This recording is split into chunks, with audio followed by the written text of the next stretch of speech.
Well, tequila, kosher, and Gatsby. Oh my, this love boat has a lot of drama happening. It's Below Deck Med Season 3, Episode 4. Let's do it.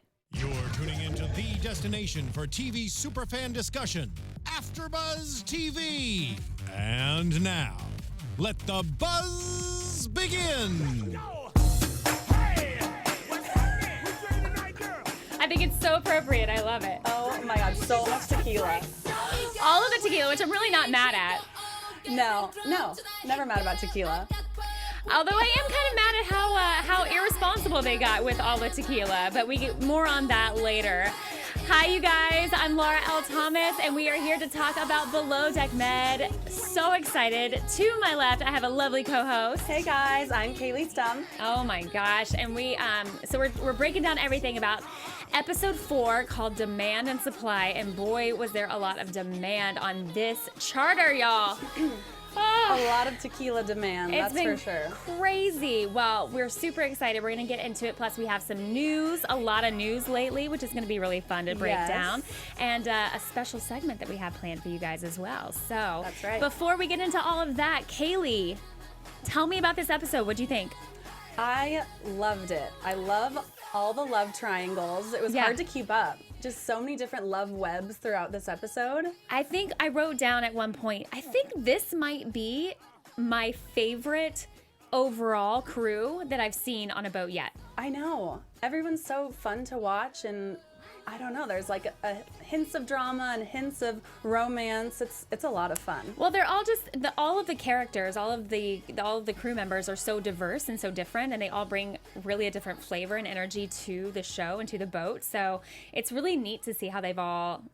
It's super neat to see how they've all come together. Cute. Except for Joao. I could do but there's got to be one, right? There's got to be one. I know. There's got to be one kind of the villain. Yeah. But what did you think overall of this episode? You know, overall, I'm really excited. I think things are starting to get a little juicier, which I'm really happy about. This is why we tune in, right? To see all of the drama and to see all of the excitement and juicy things unfold. So I think we're really, Conrad kind of alluded to it last week when we had him in studio. He said, I think we're kind of getting into the plot of the show and really getting into what this season's going to be about, and he did not disappoint. He did not. Let's talk about that smooch. Oh my gosh. I know. We kind of predicted it a little bit last episode, and then talking to Conrad, he kind of alluded to the fact that we would see a little bit more of him and Hanna. I know. I'm so glad, and I can't wait to break that down. First, before we get there, let's talk about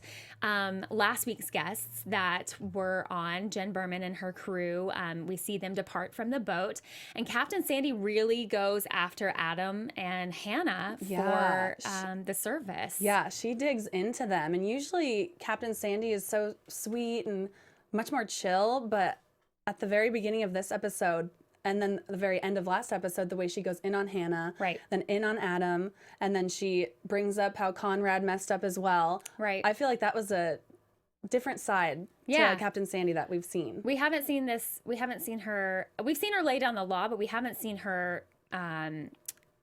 I don't want to say attack her crew, because I don't know that she attacked them, but she borderline attacked them. Yeah, kind of jumped down their throat a little bit without hearing their side of the story first. Quote, the service sucked, Hanna. Yeah.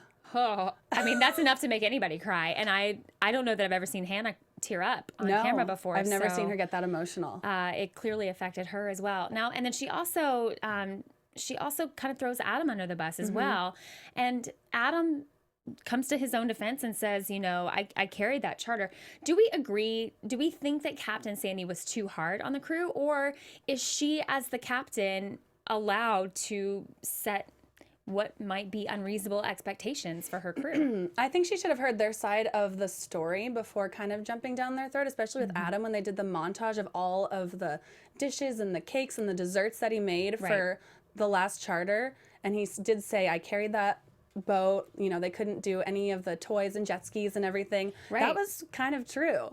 100%, actually. And once they showed it, once they flashed it back and they kind of gave us the idea of everything that Adam had on his shoulders throughout that charter, I mean, he was super highlighted throughout that experience. And so I think he gets 2 thumbs up in my book. 2 thumbs up. I know, just because he may have, messed up on the toast, but then... Oh, toast schmost. I know. Like, move on from the toast, people. And then when he defends himself, he kind of talks about how the girls kind of were slacking off and how he didn't get the orders. I didn't super see that happen. Yeah. But then when in Hannah's interview, she was saying that that wasn't the case.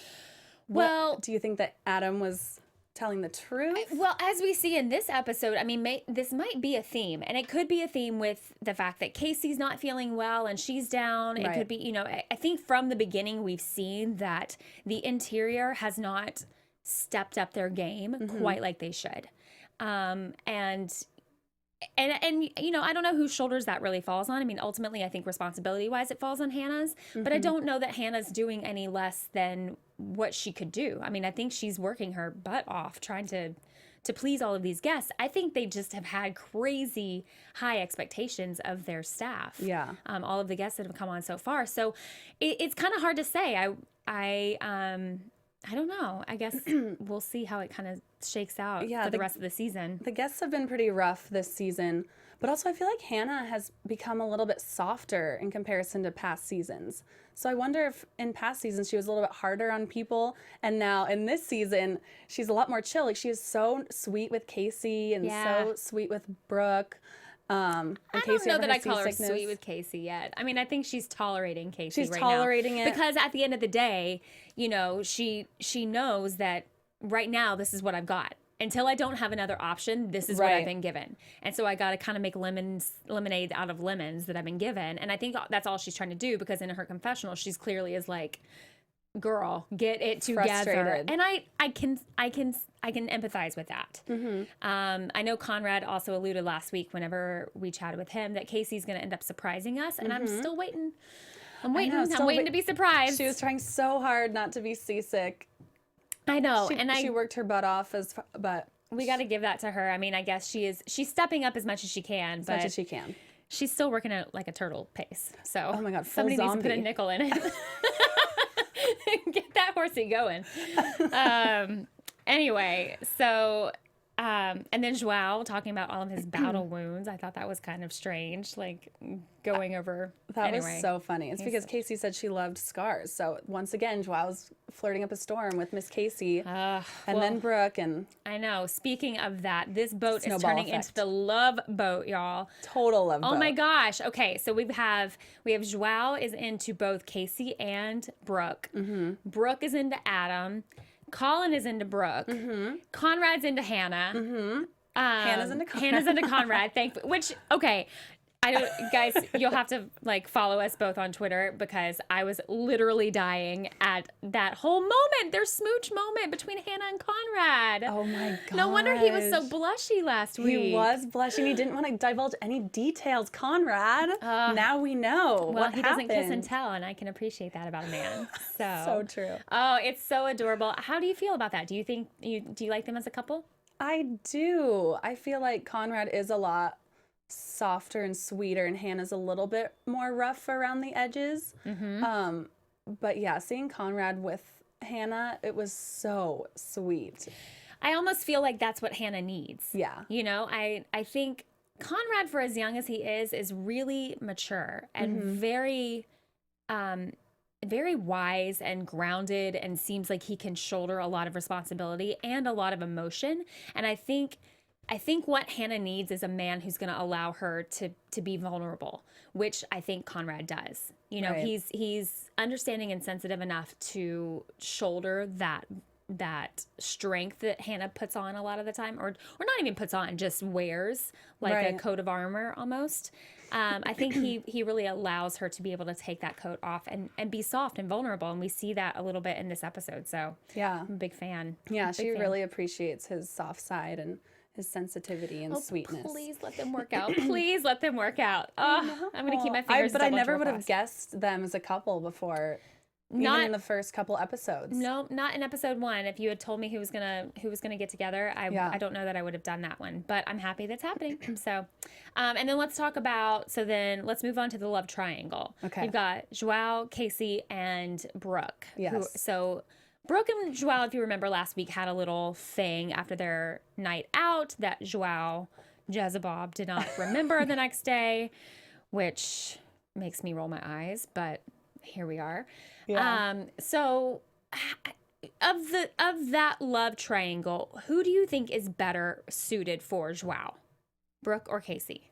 I mean, we've kind of said this before, and I don't think either of them, but after hearing what Casey said about Joao tonight and how she sees like an amazingness side to him, that was kind of shocking. I'm glad she does, because we don't. Because, Casey, we don't know really what you're talking about, and I love how Brooke kind of just saw that they could possibly be a thing and saw their flirting back and forth, and then she immediately moves onto the kitchen, finds Chef Adam. Yep. And rolls into and that she does crush. she does say she kind of regrets, okay, I know I said I needed a little bit of space, maybe I should not have said that now, and she kind of eats her words a little bit. Have you ever done that? Have you ever like crushed on a guy and then been like, oh, I need a little bit of space, and then regretting being like, oh, but come back, I don't want that much space? Yeah. Of course we all have, right? I feel like we all have, yeah. Because you kind of want to play hard to get a little bit. Sure. But then once you do that, and then you're like, shoot, did I put up too much of a wall? I don't want to push them away too much. It's like that back and forth cat and mouse game. And she also, in addition to playing, the hard to get, she also has just come out of a relationship. Right. Clearly, so I think she was a little bit vulnerable, a little bit confused, wasn't sure exactly how she wanted this relationship to play out, was just keeping things at arm's distance. Yeah. And then Casey swoops in, which is good, because then that gives her the opportunity to look on the other side of things at Adam, which when they did that little scene with them in the galley flirting a little bit, I literally typed Brooke and Adam in all caps, yes. Oh my gosh. I love them. Oh, because you love Adam. I do love Adam. I'm a big Adam fan, and Adam, I think, is more the Adam this year that we've seen, that we saw in studio than last year. So I'm he's growing on me even more. Right. But Brooke is so sweet. Yeah. And after coming off of that love triangle with Malia and Wes last year with Adam, I think this is exactly what Adam needs. I think it's exactly the kind of relationship. And she even said, I'd live in a van if it was the right person, which I thought was so cute. I was like, yes, girl. She seems exactly right for him. What do you think? Yeah. Did he not seem a little caught off guard when she came into the kitchen area and started flirting with him? I feel like he did not see that coming. He probably didn't, honestly. Yeah. I feel like Adam has come into this season like, keep my head down, do my job, don't get caught up in anything, please, Captain Sandy. Like that is his number one driving force this season. So I do think I kind of see what you're saying. When she came in, he was like, oh. I know, but he was off his guard. Pleasantly surprised, and I do think he needs a sweet girl like Brooke and not another love triangle. No, I 100% support that relationship. So please let that one work out too. I'm keeping my fingers crossed for all of these little love triangles. Hashtag van life for Brooke and Adam. Hashtag van life for Brooke and Adam. Actually, I've seen the inside of that van because he came it. Yes, tell me about this van. He drove it here before you guys get things twisted. He drove it here and he gave us a little tour of the van because we were all enamored with it. And I'm not gonna lie, it's pretty freaking awesome. He has this little hammock that he can, like, you slide the door open or whatever, and he has this hammock that you can hang out and just like swing in out of the door. How fun is that? It's pretty cool. It's on my Instagram somewhere. I'll have to find it and repost it. You'll have to send it to Brooke and let her know. I know. I'll tag her in it and be like, I hope you're swinging in a van somewhere. Yes. That might be weird. All the romance. Yes, guys. Speaking of all of our old Instagrams and things like that, please make sure that you follow this podcast. If you listen to it on iTunes or Stitcher, Google Play, wherever you get your podcasts, please make sure that you leave us a review, you subscribe, you tell us your thoughts, jump into the live chat during the show because we'd love to hear your thoughts and questions and comments and all of those fun things. So, all right.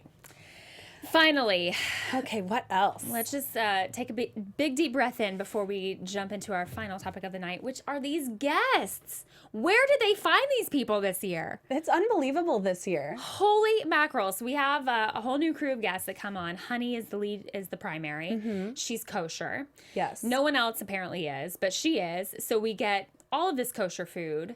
Then there's a vegan that comes on board somewhere. Non-kosher people. People that don't do kosher. Yeah. And then the tequila. So let's start with the tequila. Yeah. They get on board and they want their 1942 Don Julio. Hannah thinks that she has provided that for them and clearly has chosen the wrong tequila. Did you know that there were more than one? So, okay, here's I think where they got mixed up. If you saw on the episode, the actual bottle, it says 1942 at the top, Don Julio. I believe she got the Reposado instead of the 1942, which is a little bit more of like a reserve. Reposado. A reposado. As thank you. Our lovely engineer just corrected my Reposado. terrible speech. A reposado. Anyway, I'll do it that way. Yeah, Hannah got the wrong kind. So she got the wrong kind. Did you know that there were two that See, I know my tequilas, and I did not know that. Okay. Well, knew? I did a little research because I wanted to know what the difference was between why this 1942 was so special. And it is distinctly different from really the other Don Julio varietals. Is that right in tequila? I don't know. It's right in wine. They use a pot still for the second distillation, and the 1942 gets an added level of complexity and a salted caramel flavor, according to drinkspirits.com. So That's fascinating. I guess there is a big difference. Wow. But do you go to that level? I mean, honestly, when you're used to drinking a specific, especially when it's that expensive and that nice, they probably don't want to drink anything else. Right. But I wonder And- how specific it was on the preference sheet. Right. Okay, so here we'll get to the preference sheet in a minute actually.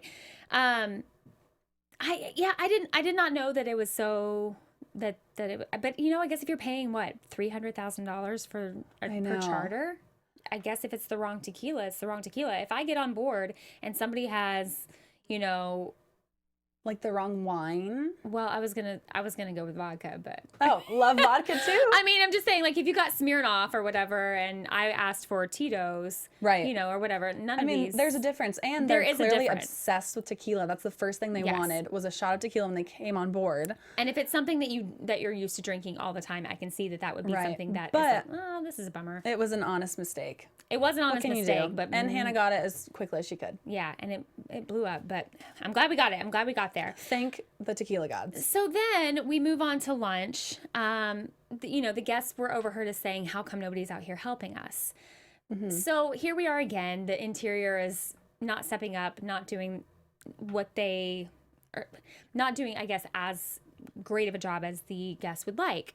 Well, Hannah was too busy chilling their tequila. Well, exactly. I feel like these guests are a little bit out of control in their expectations of these people. They are a small crew on a small boat, and they are working their butts off, as we saw in that lunch. Yeah. So a Chinese chicken salad is not lunch, as we have found out.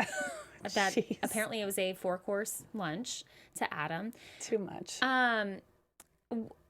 What I really appreciated about that whole situation was Captain Sandy going to Adam's defense. Yes. After the lunch had settled down, they pulled the primary aside and really kind of went through it and said line by line, I'm going to bring out the preference sheet. We're going to talk about this. This is what's on the sheet. This is what we prepared. This is what we provisioned for, Yeah, that was such a relief when Captain Sandy came out to talk to the guests who were chatting with Adam about dinner and whatnot. But then, the second she walks away, I as know. Adam said, that all went out It's the like it window. never happened. But I wonder, is this karma for Adam?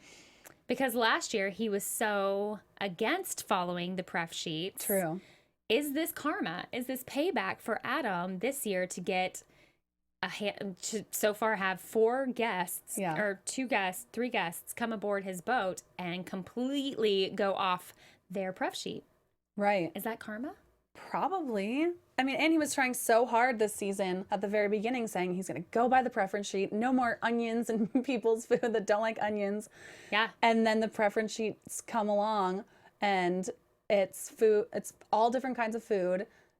And then they don't even care. They still order anything that isn't on the preference sheet. Ugh. And he tried his hardest, but It's got to be so much pressure to be a chef on a yacht like that. He's yeah, I one was guy. like sweating for him. I really was. The amount of dishes that he was like pulling out was incredible. I can't, and the level at which he has to execute things in such a fast manner is just, it's got to be mind blowing. His blood pressure must be like through the roof on these things, but he handled it with real grace. I thought he did. I mean, he really was kind to the primary and was really great to the guests. Came out, greeted them, chatted with them. He saved all of his true feelings for his confessional, which I thought was really admirable. Way to go, Adam. I know. He did a good job. He killed it in the kitchen this episode. He did. Well, I can't wait to see how it shakes up next week because Yeah. there's fire alarms. Clearly, we'll get into that with predictions. But before we get there, we have a fun little segment that we want to talk about. It's called our way below deck moment of the show.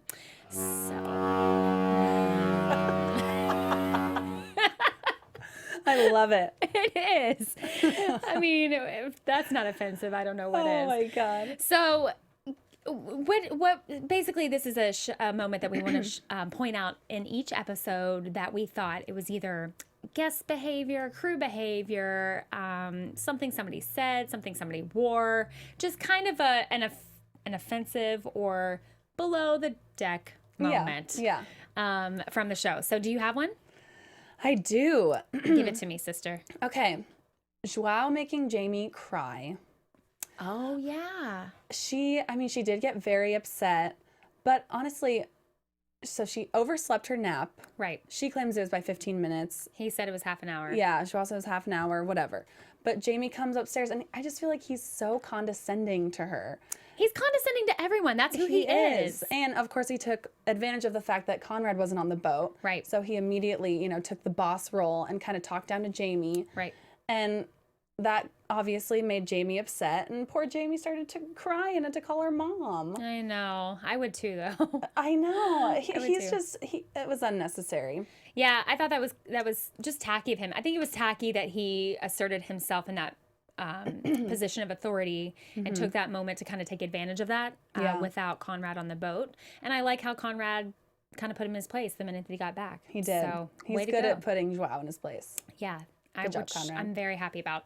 My way below deck moment would be Adam and his comments to Hannah when they were out to dinner about how great the service was and how awesome they're getting the dishes out in such a timely manner and everything's coming out so fast and so quick and the service here is amazing. So you just got off the boat with her and you knew that was a sore spot. Why press at it? Right. I know. That reminds me of the Adam from last season that just kind of rubs me the wrong way with those little comments. Yeah. Unnecessary. Well, and especially to Hannah. Hannah's got your back. She's had your back this whole time. So, I mean, and it wasn't that long ago where, they were having that confrontation with Joao and they kind of had each other's back on that. So, I don't know. It just seemed a little bit petty to me. Yeah. Not a fan.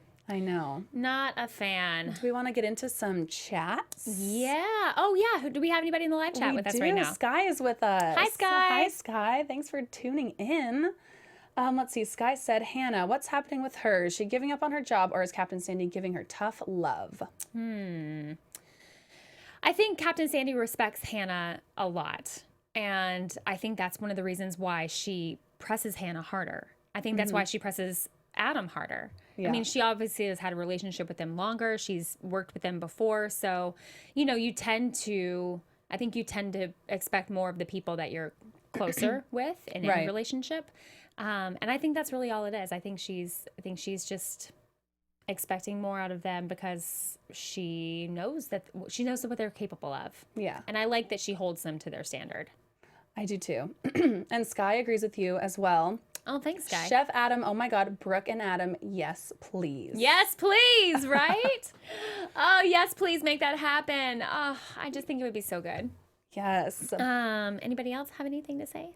That's about it for now. Well, if you do have something to say, make sure you hop into the live chat on our YouTube page, guys. We'd love to hear your thoughts. Before we wrap up, let's get into some news. AfterBuzz TV News. All right, Miss Kayley, what you got for me? We got a lot of news tonight. I know, we found some good little gems tonight. So last week, Hannah decided to dye her hair pink. Yeah, and we have a photo to show you guys. She posted it on her Instagram. And she captioned the photo, "If I can't be in the south of France drinking rosé, I'm going to at least have rosé hair." Yes, girl. I love it. Yachty or naughty? What do you think? Yachty. Yachty. I'm into it. I dig it. I like it. Yeah. I like it. Love it, Hannah. Good job, Hannah. Looks great. And then another little tidbit is today is Jamie's birthday. Happy birthday, Jamie. Happy birthday, girl. And Colin, with his musical skills that we know he has and is amazing at, wrote her a little song, sang it on the piano, and he posted it to his Instagram, and we have that for you now. Happy birthday to everybody. It's Below Deck Med, Decky, and my Gemini twin, Jamie. This song is for you.